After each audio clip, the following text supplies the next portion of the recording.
주요 언론은 정부의 눈치를 보느라 보도하지 않는 것들이 많은 듯 보입니다.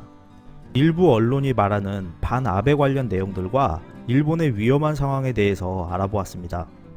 일본은 화이트리스트 국가에서 한국을 제외시켰습니다.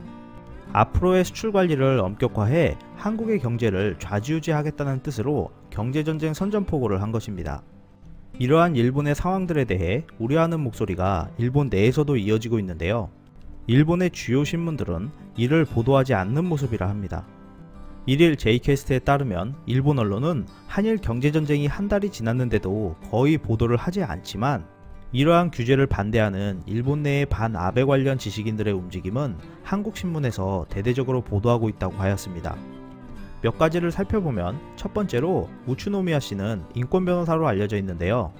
전 일본 변호사 연합회 회장인 그는 2012년 12월 한국과 일본 사이에서 위안부와 강제 동원된 사람들의 구제를 위한 공동선언을 정리하였습니다. 우츠노미야 씨는 좌파계 미디어로 고립무원 상태에서 반일 보도를 한국에 계속하였다는데요.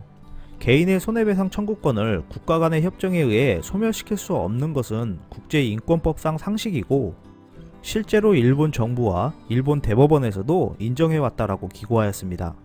두 번째로 일본 지식인 77명은 도쿄올림픽 전에 이웃나라와 분쟁을 일으키고 있다며 규제를 철회하라는 내용을 인터넷에 기재하고 철회 요구 서명운동을 소개하였습니다. 또한 프레지던트 온라인에서는 아베 정권의 소비 증세로 인해 레임덕화가 진행되고 있다라는 제목과 함께 일본 주요 신문들이 말하지 않는 지옥이 시작되고 있다라고 지적하였습니다. 아베의 정책들에 대한 비판을 하면서 과연 정면으로 논하고 있는 신문사가 얼마나 있는지 의문을 표시하였는데요. 세계 경제의 불확실성 속에서 일본 내 경제 성장률이 1992년 이후 가장 낮은 수치를 기록하고 있다면서 한국에 대한 수출 규제로 인해 일어나고 있는 일본 제품 불매운동의 영향도 좌시할 수 없다고 지적하였습니다. 또 다른 일본 언론에서는 백해무익한 수출 규제 강화로 아베 정권이 무덤을 파고 있다고 비판하였습니다. 이번 수출 규제 강화로 많은 점에서 일본의 불이익을 가져올 것이라고 전하면서 한국 기업들과 협업을 하지 못하면 일본 제품들이 한국과 중국 제품으로 대체가 진행될 뿐만 아니라 일본 제품의 첨단 기술은 소외되어 복구할 수 없는 피해를 입을 가능성이 있다고 지적하였습니다. 또한 일본은 정치적 보복이 아니라고 주장하고 있지만 이를 믿는 사람은 없다면서 해외 언론에서도 보복이라고 보도하고 있어 재팬 위험이라는 인식을 주고 있기 때문에 큰 손실이라고 하였습니다. 일본 재무부 발표에 따르면 국채와 차입금을 합한 일본의 부채는 2019년 3월 말 기준 1103조엔으로 3년 연속 사상 최대를 기록했다고 하였습니다. 일본의 정부 부채는 GDP 대비 236%로 이 숫자는 재정 파탄한 그리스 183%와 국가 자체가 파탄한 베네수엘라 175%를 크게 앞지르고 있고 세계 최악의 1위라고 하였습니다. 2018년 일본의 세수는 60조엔으로 사상 최고치를 기록했지만 100조엔 규모의 예산을 매년 잡고 있어 빚이 계속 부풀어 오르고 있다고 전하였는데요.